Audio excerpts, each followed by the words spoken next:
So now we're going to do another video against our old nemesis, the Pearts. And the main line of the Pearts that people play is the Whenever, even though there's some older lines that are popular that are coming back and some sort of classical exchange variations. And my goal is to not do what they want. And the reason why is that these players lock you up into a positional struggle where basically they don't even have to castle. They can move their king to f8 or something and just sit there forever and lock their own rook in, and you can't make any progress because of the pawn structure, and there's absolutely no space to do anything. And to me, that's incredibly unimaginative, boring chess. And in this case, what I really like about the fact that I've outlined this is that eventually I did get their h7 pawn in kind of a humorous fashion. So we can look at the game. Once again, we have a very highly rated opponent in this case, and he plays surprisingly well, up to a point. In fact, you'll see he plays all the computer moves. So, this is the Whenever. We push, and now he's supposed to play knight to e7, and he plays c5. Of course, he could have played that easily. The general reply here is a3. What's interesting now is we have the computer saying both queen to g4 and bishop to d2 are okay, and this is the move I like, bishop to d2.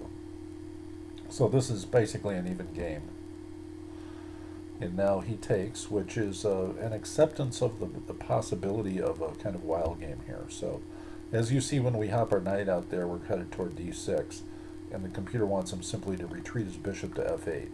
And I've noticed this a lot with this particular engine, that it likes putting its bishop back where it started in lots of different situations. So naturally, human players don't do that very often. So we're seeing now the possibility that he's going to attack our e-pawn and try to undermine our knight that's going to d6 pretty much no matter what. So one of the things we have to think about is how to support that pawn on e5, and the only way to really support it logically and permanently is f4. So that's an unusual move on knight to h6. I think he's headed toward f5 to try to trade it off and give himself two sets of double pawns. So now it says king to f8 is correct, which he plays. Now we support it, as I mentioned.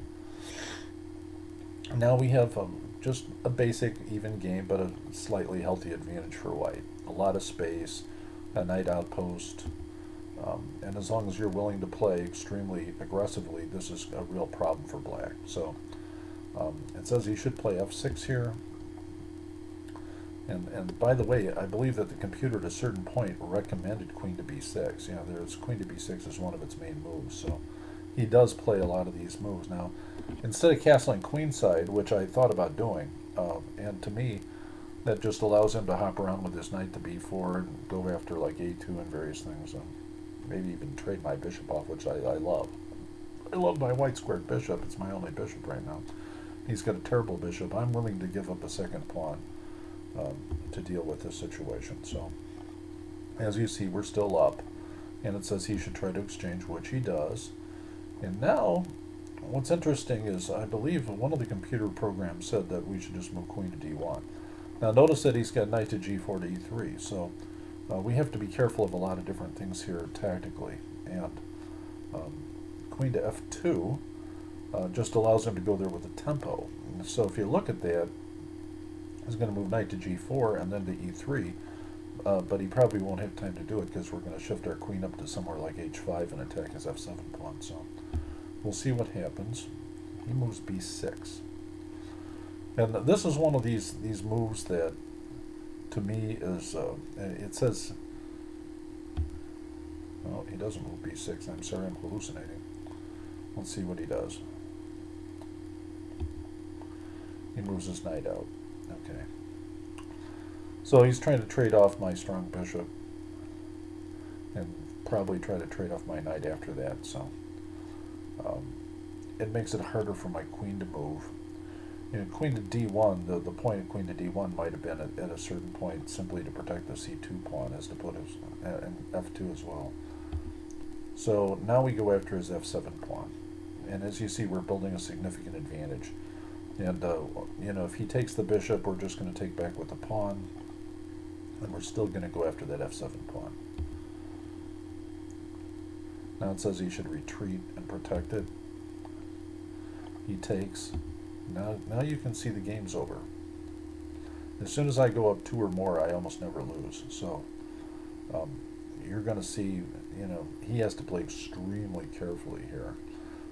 I have a skewer attack coming up on c1 that's going to go after the bishop on c8. He has to try to protect it. So he protects it the wrong way and goes down a 5 instead. And I play rook on a to c1, and so now we're going to get all the correct computer moves in a row, I believe.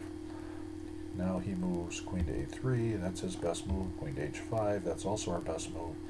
Now notice the dilemma. f7's attacked, and if he moves g6, he loses the knight. So he has to try to protect it in some way. Rook to f8 is the way, and now we get his h7 pawn, which makes me rather happy, as you know, because that's one of the points of our slides. Now we're attacking his rook again, and he lets us have the rook, but we don't take it. We check. And the reason why this is so devastating is that he ends up in a horrible situation, and we probably shouldn't even see the rest of this game. Said I should have played knight takes f7 there.